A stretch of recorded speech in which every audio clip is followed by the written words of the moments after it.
Hello बच्चों, कैसे हैं। उम्मीद करते हैं आप अच्छे होंगे और आपकी पढ़ाई अच्छे से चल रही होगी। मैं विनोद सर आपका ब्राइट फ्यूचर क्लासेस में एक बार फिर से स्वागत करता हूं। तो बच्चों, आज से हमारा चैप्टर 3 ऑब्व्यू यानी मैट्रिक्स स्टार्ट हो रहा है। तो आज हम मैट्रिक्स के बारे में एकदम बेसिक जितना भी है उसको एकदम आसानी से हम समझेंगे, क्योंकि कोई भी चैप्टर स्टार्ट करने से पहले यदि उसका हम बेसिक एकदम समझ लेते हैं तो जो भी क्वेश्चन होते हैं उनको हम आसानी से समझ लेते हैं। तो बच्चों, क्या होता है, आप लोग बेसिक नहीं पढ़ते हैं, जिससे आपको क्वेश्चन के बीच बीच में काफी प्रॉब्लम होती है। बेसिक पढ़ना उतना अच्छा नहीं लगता है, लेकिन आप लोगों को यही हमारी सलाह है कि आप लोग बेसिक जरूर पढ़िए, जिससे आपके एकदम कॉन्सेप्ट जो होते हैं मजबूत होते हैं। अगर आपके कॉन्सेप्ट मजबूत होते हैं तो आप एनसीईआरटी के ही क्वेश्चन नहीं, किसी भी बुक के कोई भी क्वेश्चन होते हैं तो उनको हम आसानी से सॉल्व कर लेते हैं। तो आप लोग बेसिक पढ़ने की आदत डालिए,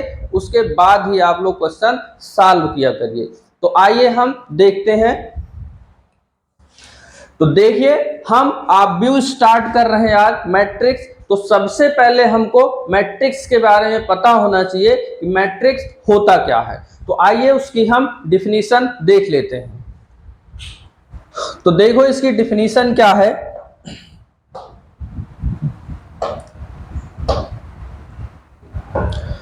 तो कह रहा है कि यमन संख्याओं के समूह की यम पंक्तियों और यन स्तंभों वाली आयताकार सारणी को क्या कहते हैं? ऑब्व्यू कहते हैं।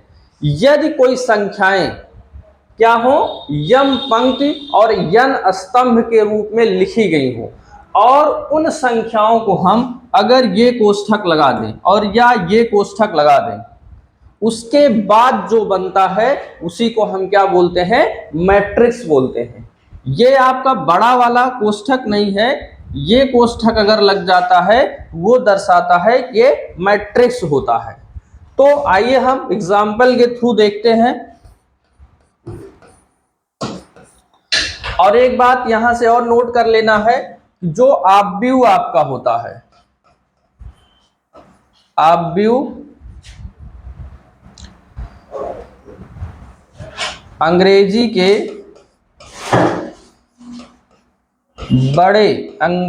के बड़े अक्षर से निरूपित किया जाता है, यानी व्यक्त किया जाता है।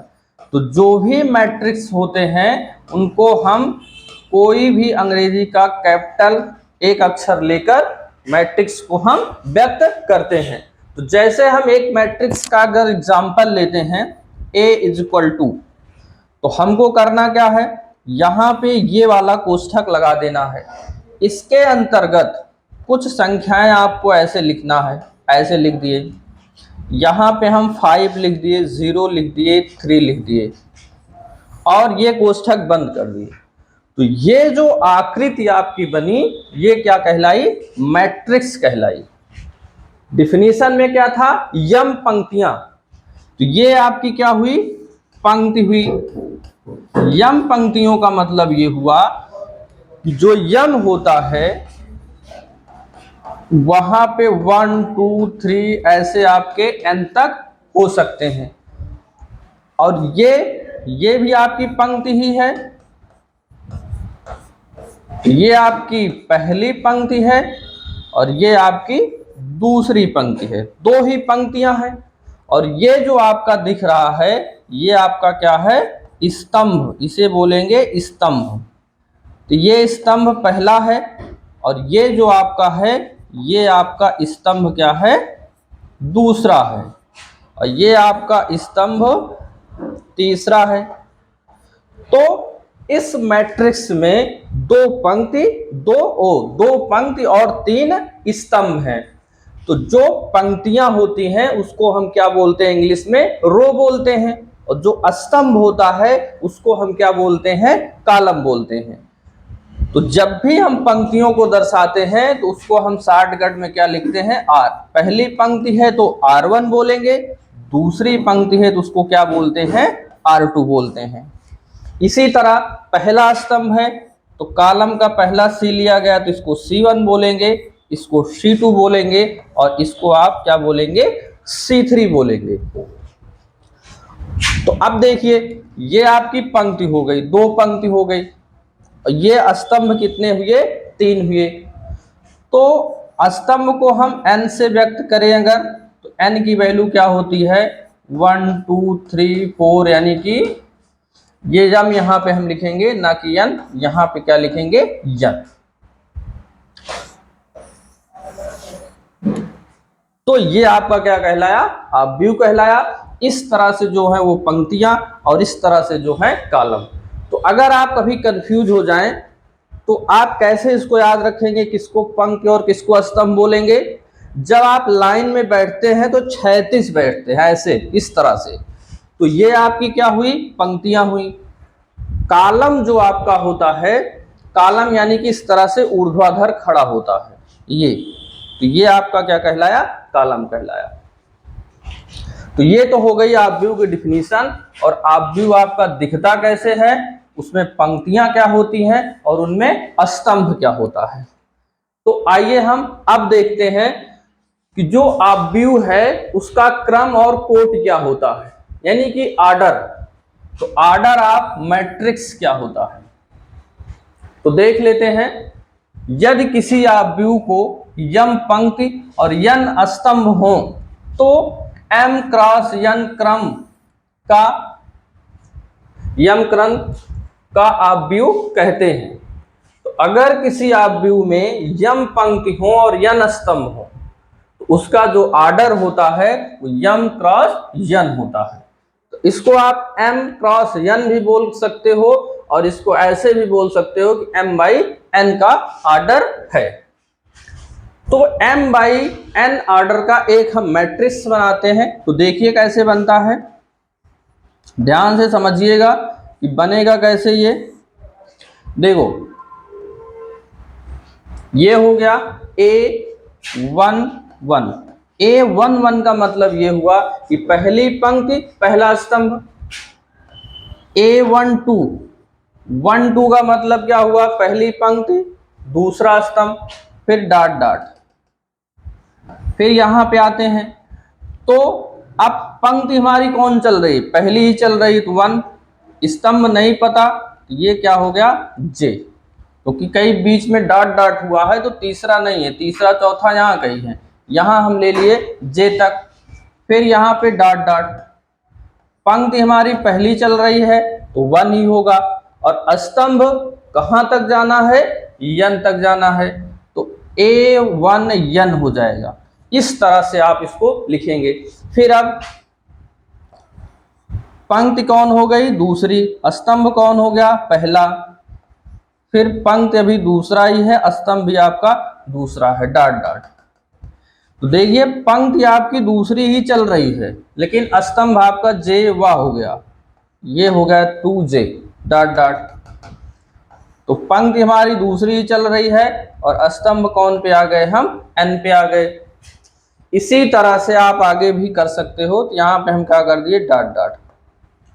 अब आप देखिए कि जो पंक्ति है वो हमको नहीं पता, क्योंकि ये पहली पंक्ति है, दूसरी थी, बीच में तीसरी, चौथी, पांचवी हो गई। तो यहां पे जो पंक्ति मिली हमको वो कौन हो जाएगी, आपकी I। और स्तंभ तो हमारा पहला ही चल रहा है, ये I हुआ यहां पे, तो डॉट डॉट डॉट, तो ये I हुआ और स्तंभ आपका पहला चल रहा है, यहाँ पे दूसरे में ही आ रहे हैं, तो पंक्ति हमारी I हुआ और स्तंभ आपका दूसरा ही हुआ, डॉट डॉट। फिर किस स्तंभ में, वो किस पंक्ति में चल रहे हैं, I वाले में चल रहे हैं, तो I और स्तंभ कौन चल रहा है, यहाँ पे ये देख रहे हो J वाला चल रहा है, फिर डॉट डॉट।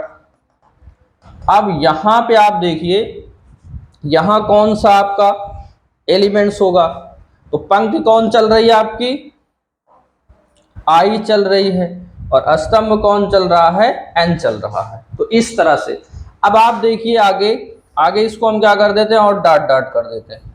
तो जो हमारी पंक्ति I थी वो हमारी पंक्ति कहाँ तक जाना है, n पंक्ति है इसमें और n क्या है, स्तंभ है। तो ये हो गया AM और स्तंभ पहला चल रहा है AM1। फिर यहाँ पे पहुंचेंगे तो यहाँ पे आपका देख रहे हो कि वही पंक्ति चल रही है, स्तंभ आपका दूसरा चल रहा है, डॉट डॉट। पंक्ति हमारी यम चल रही है, स्तंभ हमारा जे चल रहा है, फिर डॉट डॉट। यहाँ पे कौन से चला, पंक्ति यम और स्तंभ यन चल रहा है। तो इस तरह से कुछ हमारा जो आप व्यू है वो आपका दिखेगा A इज इक्वल टू। तो ये जो आपका है ये आप व्यू का व्यापक रूप भी आप कह सकते हैं, व्यापक रूप। अगर m क्रॉस n ऑर्डर का कोई मैट्रिक्स है तो उसको आप इस तरह से व्यवस्थित कर सकते हैं। अब एक बात आपको और याद रखना है कि अभी आप कहेंगे कि यहाँ पे जो दिया है A11, A12, फिर यहाँ पे AIJ और AMN क्या होता है। तो जब भी हम किसी आप व्यू को व्यक्त करते हैं तो देखिए उसको और कैसे व्यक्त कर सकते हैं। तो आप व्यू क्या यहाँ पे हम ले लेते हैं यम क्रॉस n क्रम के आप व्यू को क्या कर सकते हैं, मैट्रिक्स AIJ और यहां लग जाए m क्रॉस n से भी प्रदर्शित करते हैं। तो कोई भी मैट्रिक्स अगर m/n ऑर्डर का है उसको आप इस तरह से भी प्रदर्शित कर सकते हो। अब आप कहेंगे कि I और J आपका क्या होता है, तो जो I और J होता है, जहां जो I होता है, I को क्या बोलेंगे, पंक्ति होगी, और जो J होगा उसको क्या बोलेंगे हम, स्तंभ। तो ये आपकी पंक्ति होगी और ये आपका स्तंभ हो जाएगा। अब यहां पे देखना है कि I और J की वैल्यू आपको रखना क्या होता है। तो जो I की वैल्यू होती है वो 1 या 1 से बड़ी और m या m से छोटी रखना होता है। इसी तरह जो J की वैल्यू है वो भी 1 या 1 से बड़ी और n या n से छोटी। तो जब भी कोई मैट्रिक्स आपको इस तरह से दिया गया हो तो I की वैल्यू आपको 1 या 1 से बड़ी रखना, जितना भी आपको दिया गया हो। इसी तरह n की भी वैल्यू आपको इस तरह से रखना है। तो इसे आप लोग नोट कर लीजिए। तो आइए हम आगे अब देखते हैं। तो देखिए आगे क्या है कि आव्यूहों की समानता क्या होती है। अगर दो मैट्रिक्स हैं वो समान कब होंगे, तो इससे बेसिस आपके क्वेश्चन पूछे जाएंगे एक्सरसाइज में, तो इसलिए भी आपका इंपॉर्टेंट है। देखिए, यदि दो आव्यूह A और B के कोटि और उनके संगत अवयव समान हों तब दोनों आव्यूह क्या कहलाते हैं, समान कहलाते हैं। तो जैसे एक यहां पे हम ले लिए आव्यूह A B C और D, और एक हम और मैट्रिक्स ले लिए यहाँ पे X Y Z M ऐसे ले लिए। तो ये दोनों आव्यूह समान कब होंगे, पहला नंबर क्या है, उनका जो ऑर्डर है यानी कोटि है, ऑर्डर क्या होना चाहिए, इक्वल होना चाहिए, समान हो। तो अब आप देखिए इसका ऑर्डर कितना है, पंक्ति 2 है, स्तंभ 2 है, इसकी भी 2 पंक्ति हैं, 2 स्तंभ हैं। तो ऑर्डर क्या है, दोनों के समान है। तो ऑर्डर कितना है, 2/2 का है। दूसरा इसमें क्या देखना है कि संगत अवयव समान है। अगर आपसे बोला जाए कि इनके संगत अवयव समान हैं, संगत अवयव समान अगर बोला गया तब आपके जो A है और जो B है वो दोनों समान हैं। और इसका व्युत्क्रम भी आपको जरूरत पड़ेगी अगर दो मैट्रिक्स इस तरह से बराबर दिए गए हों तो उनके अवयव हमेशा समान होंगे, संगत। ए के बराबर x होगा, बी के बराबर y होगा, सी के बराबर z होगा, डी के बराबर m होगा। तो इस तरह से आप इसको कर सकते हैं। अब आगे हम देखते हैं कि आव्यूह के प्रकार कितने होते हैं। तो जितने भी आव्यूह हैं उनके हम सारे प्रकार देख सकते हैं। सारे प्रकार तो आपके परीक्षा की दृष्टि से इंपॉर्टेंट तो नहीं है, कुछ ऐसे आव्यूह हैं जो परीक्षा की दृष्टि से भी बहुत ही इंपॉर्टेंट है, उनका यूज होता है, लेकिन आपको सबके बारे में पता होना चाहिए। तो हम पहला ले लेते हैं पंक्ति आव्यूह। रो मैट्रिक्स क्या होता है? तो जिस आव्यूह में केवल एक पंक्ति हो वो क्या कहलाता है? पंक्ति आव्यूह कहलाता है, जिसका नाम ही है पंक्ति आव्यूह। अगर हम यहाँ पे एक एग्जाम्पल लें, एग्जाम्पल सहित आप लोग नोट किया करिए। तो एक पंक्ति हो, तो जैसे 2 हो गया, 3 हो गया, 4 हो गया, तो ये आपका क्या कहलाया? पंक्ति आव्यूह, सिर्फ एक पंक्ति है। दूसरा क्या है? स्तंभाव्यूह यानी कॉलम मैट्रिक्स। तो जिस आव्यूह में केवल एक स्तंभ हो स्तंभाव्यूह कहलाता है। तो इसका अगर हम एक एग्जांपल लें, जैसे 3 हो गया, 2 हो गया, 1 हो गया, तो इसमें सिर्फ एक स्तंभ है, तो ये आपका क्या कहलाया? स्तंभ आव्यूह। अगर इसका ऑर्डर आपको बताना हो, कोटि बताना हो, तो कितनी कोटि है इसमें? पंक्ति कितनी है? 3, और स्तंभ कितना है? 1 है। तो इसकी जो कोटि है 3x1 यानी 3/1 का इसका ऑर्डर है। अगला प्रकार अब देखते हैं हम।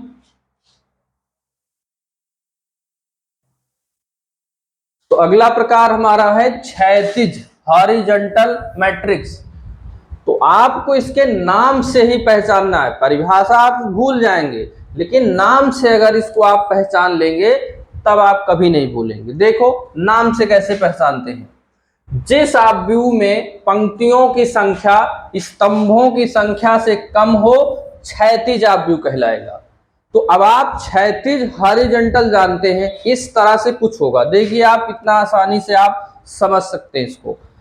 यानी कि जब क्षैतिज होगा तो इस तरह से कुछ बड़ा दिखाई देगा और ऊपर की तरफ से कुछ छोटा दिखाई देगा। तो देखिए 3 हो गया, 4 हो गया, 1 हो गया, 1 हो गया, 2 हो गया, मान लीजिए 0 हो गया। तो क्षैतिज की तरह से कुछ बड़ा दिखाई दे रहा है। तो जब बड़ा दिखाई देगा तो आपको पता है पंक्ति क्या होंगी? कम होंगी, और स्तंभ क्या होंगे? ज्यादा होंगे। देख सकते हो जिस आव्यूह में पंक्तियों की संख्या स्तंभों की संख्या से कम है। तो पंक्ति 2 है, पंक्ति देख रहे हो 2 है, और स्तंभ कितने हैं? 3 है। तो पंक्ति की संख्या कम है, स्तंभ की संख्या ज्यादा है। तो याद कैसे रखना है कि अगर क्षैतिज है तो इस तरह से लंबा होगा, और लंबा होगा तो स्तंभ ज्यादा होंगे और पंक्ति कम होगी। तो इनको देखकर आप डिफिनीशन बना सकते हैं। अब देखते हैं अगला प्रकार ऊर्ध्वाधर आव्यूह यानी कि वर्टिकल मैट्रिक्स। तो जिस आव्यूह में पंक्तियों की संख्या स्तंभों की संख्या से अधिक हो ऊर्ध्वाधर आव्यूह कहलाता है। ऊर्ध्वाधर, तो ऊर्ध्वाधर का मतलब क्या हुआ कि कुछ इस तरह से दिखेगा, और इस तरह से तब दिखेगा जब इस तरह से लंबा होगा और इस तरह से आपका थोड़ा कम होगा, तब वो आपका क्या कहलाएगा? ऊर्ध्वाधर। तो अगर इस तरह से ज्यादा होगा और इस तरह से कम होगा तो देखो अवयव ऐसे आएंगे, और भाई इस तरह अवयव ज्यादा होंगे तभी बड़ा दिखाई देगा। तो अगर इस तरह से आप समझ लिए तो डिफिनीशन बना लिए। देख रहे हो कि पंक्ति कितनी है? 3, और स्तंभ कितने हैं? 2। तो पंक्तियों की संख्या स्तंभों की संख्या से ज्यादा हो तो क्या कहलाएगा? ऊर्ध्वाधर आव्यूह। अगला प्रकार अब देखते हैं, ये वर्ग आव्यूह स्क्वायर मैट्रिक्स। इसकी भी कई जगह जरूरत पड़ती है और यूज भी होता है। तो जैसे इसका नाम ही है वर्ग आव्यूह स्क्वायर मैट्रिक्स, तो वर्ग कब होता है? तो जब उसमें लंबाई और चौड़ाई दोनों समान हो तब वो वर्ग कहलाता है। तो उसी से रिलेट करना है आपको वर्ग आव्यूह। तो जब पंक्तियों की संख्या और स्तंभों की संख्या क्या हो, बराबर हो, तब क्या कहलाता है? वर्ग आव्यूह कहलाता है। तो कोई भी मैट्रिक्स लेना है, जैसे 2x2 का मैट्रिक्स हम ले लिए, तो 2 पंक्ति हैं, 2 स्तंभ हैं, ये वर्ग आव्यूह कहलाया। अगर हम एक और ले लेते हैं 3x3 का,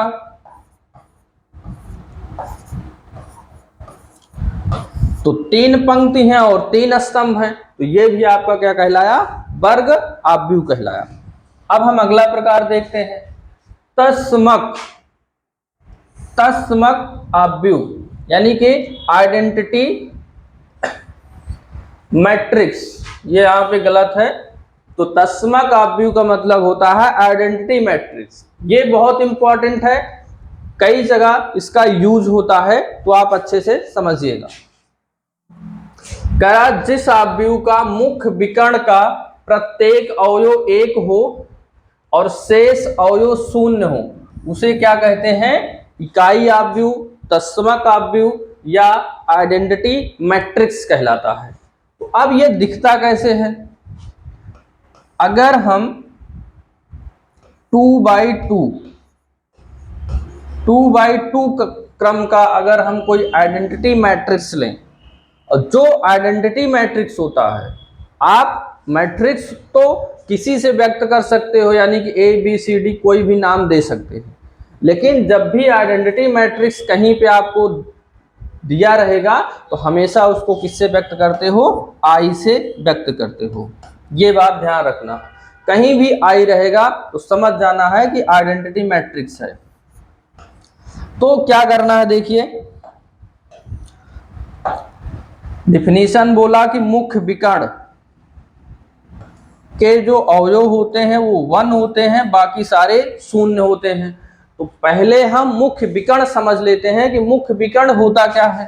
तो देखिए, जैसे मान लीजिए आप एक आयत बनाएं या वर्ग यानी कोई चतुर्भुज बनाएं, तो ये क्या कहलाते हैं? यही आपके कहलाते हैं विकर्ण। रिलेट करना है तो देखिए, जो विकर्ण होता है वो आप चाहे यहां से खींचिए, यहां से खींचिए, या यहां से खींचिए, या यहां से खींचिए, वो सारे विकर्ण होते हैं। लेकिन जब मुख्य विकर्ण की बात आएगी, देखिए यही पहले ही अब अवयव से आपको खींचना, ये इसी के सीध में जो आपका दिखेगा वही क्या कहलाएगा? आपका मुख्य विकर्ण। तो मुख्य विकर्ण ये आपका बना, इसका अवयव क्या हो गया? 1 हो गया, बाकी सारे 0 हो जाएंगे, तो वो कहलाएगा आइडेंटिटी मैट्रिक्स। अगर क्वेश्चन में जो भी मैट्रिक्स है, अगर वो 3x3 का यूज करना है, तो आपको उसी हिसाब से आपको आइडेंटिटी मैट्रिक्स यूज करना है। तो 3x3 का देखो कैसे बन जाएगा? 1 यहाँ 0, यहाँ 0, यहाँ 0, यहाँ 1, यहाँ 0, 0 0 1। तो ये आपका हुआ मुख्य विकर्ण, इसके सारे अवयव 1 हैं, बाकी सारे 0 हैं। तो ये आपका क्या कहलाया? Identity matrix. तो आपके सिलेबस में जो भी क्वेश्चन है, इन्हीं दोनों का यूज वहां पे होता है, बाकी 4x4 का नहीं होता यहाँ। अब देखते हैं 7वां प्रकार, अदिश आव्यूह, स्केलर मैट्रिक्स। तो जिस आव्यूह के विकर्ण के सभी अवयव समान हों और शेष अवयव 0 हो, वो क्या कहलाता है? अदिश आव्यूह कहलाता है। तो एक एग्जांपल इसका भी हम ले लेते हैं। तो यहाँ पे मान लीजिए 3 कर दिए, 0 0, यहाँ पे 0, यहाँ 3, यहाँ 0, यहाँ 0, यहाँ 0, यहाँ 3। तो ये है मुख्य विकर्ण, इसके सारे एलिमेंट्स जो हैं वो समान हैं और बाकी सारे 0 हैं, तो इसलिए ये जो आपका आव्यूह है क्या कहलाएगा? अदिश आव्यूह कहलाएगा। अब देखते हैं अगला प्रकार, विकर्ण आव्यूह, डायगोनल मैट्रिक्स। तो डायगोनल मैट्रिक्स क्या होता है? जिस आव्यूह में विकर्ण को छोड़कर शेष अवयव 0 हो, वो क्या कहलाते हैं? विकर्ण आव्यूह। तो विकर्ण आव्यूह और इसके पहले जो अदिश अपव्यूह है उनमें थोड़ा सा अंतर है। अदिश वाले में सारे विकर्ण के अवयव समान होते हैं, लेकिन विकर्ण अपव्यूह में समान नहीं होते, कुछ अलग अलग होते हैं। तो एग्जाम्पल इसका अगर हम ले लें, मान लीजिए 3 0 0 5, यहाँ 4 हो, नहीं यहाँ 0, यहाँ 4, यहाँ 0, यहाँ 0, यहाँ 0, यहाँ पे 2। ये है मुख्य विकर्ण। तो मुख्य विकर्ण के जो अवयव हैं वो शून्य नहीं है, बाकी सारे शून्य हैं, वो कहलाएगा आपका विकर्ण अपव्यूह। अब अगला प्रकार देखते हैं शून्य अपव्यूह। तो इसको आप शून्य मैट्रिक्स भी बोल सकते हो, नल मैट्रिक्स बोल सकते हो। इसकी डिफिनीशन क्या है? जिस अपव्यूह के सभी अवयव शून्य हो वो क्या कहलाएगा? शून्य अपव्यूह कहलाएगा। तो कहीं कहीं इसका भी यूज होता है। तो शून्य अपव्यूह जो मैट्रिक्स, यानी जिस क्रम का मैट्रिक्स आपको क्वेश्चन में दिया होता है उसी क्रम का आपको जो शून्य मैट्रिक्स है वो अपने हिसाब से रखना होता है। तो आप इसको 2/2 का ऐसे लिखोगे सारे 0, 3/3 में सारे 0 रखना है। तो जिस तरह से क्वेश्चन होगा उसी हिसाब से आपको शून्य मैट्रिक्स रखना है। तो कुछ इस तरह से अगर आपको दिया रहे तो वो आपका शून्य मैट्रिक्स ऐसे व्यक्त करते हैं। अब देखते हैं अगला प्रकार। अगला प्रकार आपका है ऊपरी त्रिभुजीय, यानी अपर ट्रायंगुलर मैट्रिक्स। तो जो अपर ट्रायंगुलर मैट्रिक्स होता है, अपर का मतलब ऊपर। तो देखिए एक एग्जाम्पल के थ्रू आपको समझाएंगे तो आपके समझ में आ जाएगा। तो देखिए 3 हो गया, 4 हो गया, 2 हो गया, यहाँ पे मान लीजिए 5 हो गया, 2 हो गया, 1 हो गया। तो अब यहाँ देखो 0 0 0। अब क्या करना है समझना यहाँ ध्यान से, इसको 0 करते हैं। ऊपरी त्रिभुजी यानी कि अगर पहले अवयव से एक हम क्या बनाएं? त्रिभुज बनाएं। यहाँ पे मान लीजिए 5 कर देते हैं। तो यहाँ से देखिए एक त्रिभुज बना लिए, ये और ये। तो ऊपर त्रिभुज में क्या हुआ कि मुख्य विकर्ण के ऊपर वाले जो अवयव हैं, ऊपर ऐसे ऐसे नहीं, इस तरह से दीजिए कि जो मुख्य विकर्ण हैं उसके नीचे वाले जो अवयव हैं वो क्या होते हैं? शून्य होते हैं। तो इस तरह के जो अपव्यूह हैं वो कहलाते हैं ऊपरी त्रिभुजीय अपव्यूह कहलाते हैं। देखिए यहां से आप त्रिभुज बना लिए तो इधर वाले शून्य नहीं होंगे और इसके नीचे वाले क्या हो जाएंगे? शून्य होंगे। इस तरह के त्रिभुज आपके अपर ट्रायंगुलर मैट्रिक्स कहलाएंगे। तीसरा क्या है? निम्न त्रिभुजीय अपव्यूह, यानी कि lower triangular matrix. Lower triangular matrix जो होता है उसी का उल्टा होता है। तो एक एग्जांपल लेके इसको भी देखते हैं। तो 2 3 4 9 8 7 2 0 5। अब देखिए ये यहां से आप एक त्रिभुज बनाइए, ये तो ये 0 और ये 0। तो ये मुख्य विकर्ण है। तो मुख्य विकर्ण के ऊपर वाले अगर अवयव आपके क्या हो? शून्य हो, वो क्या कहलाते हैं? निम्न त्रिभुजीय अपव्यूह कहलाएंगे। तो आइए अब आगे हम देखते हैं एकल अपव्यूह। एकल जैसे इसका नाम ही एकल, तो अगर किसी अपव्यूह में एक अवयव होंगे वो आपका क्या कहलाएगा? एकल अपव्यूह। जैसे ये आपका एकल अपव्यूह कहलाएगा। अगला देखते हैं अपव्यूहों को योग, यानी अपव्यूहों को आप जोड़ोगे कैसे? तो देखिए m क्रॉस n क्रम के दो अपव्यूहों के योग का अपव्यूह जो होता है उनके संगत अवयवों का योग करने से हमको प्राप्त होता है, जिसे हम a प्लस b से प्रदर्शित करते हैं। तो एक छोटा सा एग्जाम्पल अभी हम लेके समझाते हैं जोड़ते कैसे हो। 2 हो गया, 3 हो गया, 5 हो गया, 1 हो गया। और एक दूसरा मैट्रिक्स हम ले लिए 5 3 2 1। इनको अगर आपको ऐड करना है, जोड़ना है, तो क्या करना है, संगत अवयव को संगत अवयव में अगर आपको जोड़ देना है तो वो योग निकल आएगा। इसका संगत ये, तो 2 और 5 7, 3 और 3 6, 5 और 2 7, 1 और 1 2। तो जब उनके संगत अवयव को संगत अवयव में आप जोड़ देते हो तब उसका क्या निकलता है, योग निकलता है। अब इसका क्रम कितना है, 2/2 का, और इसका क्रम कितना है, 2/2 का। तो जो हमको नया मैट्रिक्स मिलेगा, इसका नाम आप C दे सकते हो, कोई और नाम दे सकते हो, तो उसका भी जो क्रम होगा वो 2/2 का ही क्रम मिलेगा। तो इस तरह से आप इनको जोड़ सकते हैं।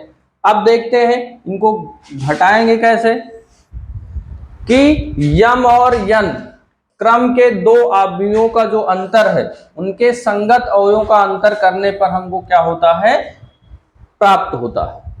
तो एक मैट्रिक्स हम ले लिए 3 5 2 -1, और एक मैट्रिक्स हम और कुछ ले लिए 7 8 2 1। इनका करना है माइनस, तो माइनस कर दीजिए। संगत अवयव को संगत अवयव से घटा दीजिए, तो 3 से 7 घटाएंगे तो -4, 5 से 8 घटाएंगे तो -3, 2 से 2 घटाएंगे 0, -1 से 1 घटाएंगे तो -2। तो संगत अवयव को संगत अवयव से आप घटा देंगे तब वो उसका अंतर निकल आएगा। अब हम देखते हैं कि अवयवों के योग के गुणधर्म क्या है।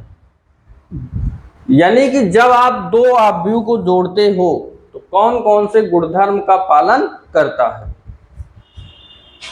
तो पहला क्या है, योग का क्रम विनिमय नियम का पालन करता है, योग के शास्त्र नियम का पालन करता है, योज तस्मक का अस्तित्व होता है, और योज प्रतिलोम का भी अस्तित्व होता है।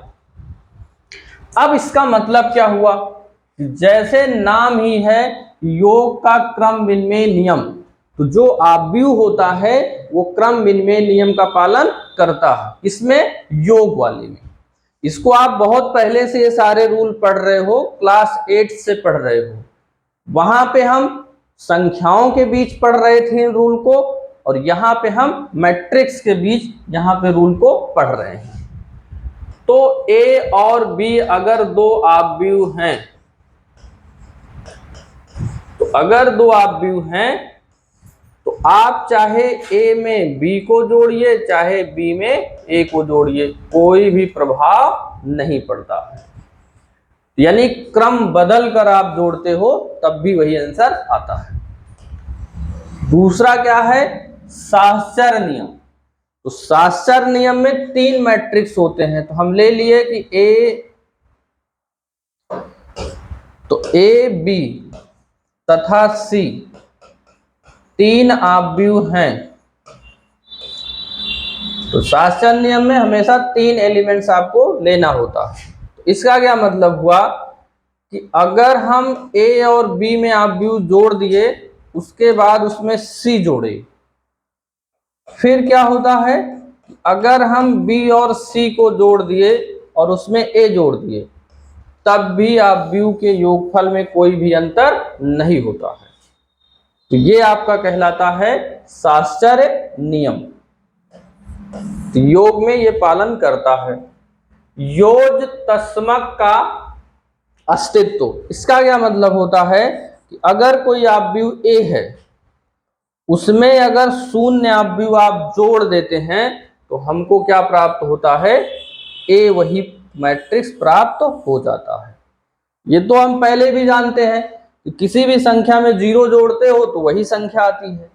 तो सेम मैट्रिक्स में भी वही होता है कि अगर आप किसी मैट्रिक्स में 0 मैट्रिक्स अगर जोड़ देंगे, वही मैट्रिक्स हमको फिर से प्राप्त हो जाएगा।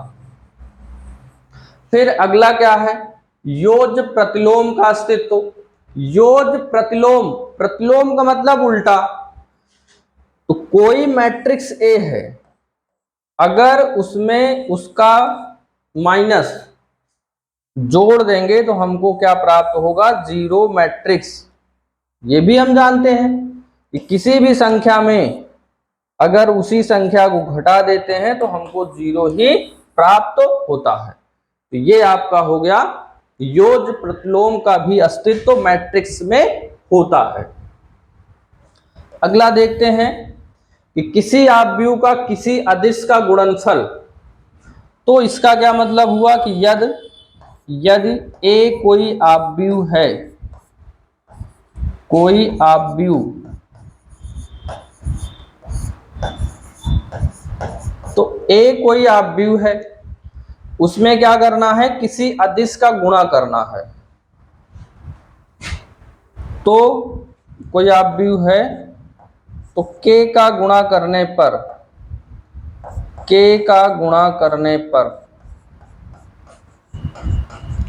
तो अगर k का आप गुणा करेंगे तो हमको क्या प्राप्त होगा, k a आव्यूह प्राप्त होगा।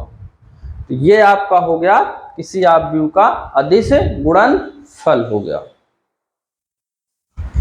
तो देखिए इसमें एक और छोटा सा रूल है, उसको भी हम देख लेते हैं कि अगर k कोई आपका एक अदिश है और दो आव्यूह अगर a और b हैं, तो k का गुणा a में हो जाएगा और उसके बाद फिर k का गुणा आपका b में भी हो जाएगा। तो जो भी अदिश है उनका अलग अलग आव्यूह में गुणा हो जाएगा। अब हम एक और देखते हैं कि अगर आपके एक कोई आव्यूह a है, तो अगर उसमें दो कोई अदिश हैं k1 और k2, तो k1 और k2 अगर दो आव्यूह हैं तो इनका जो a का है उनका भी अलग अलग इसमें आपका गुणा हो जाएगा।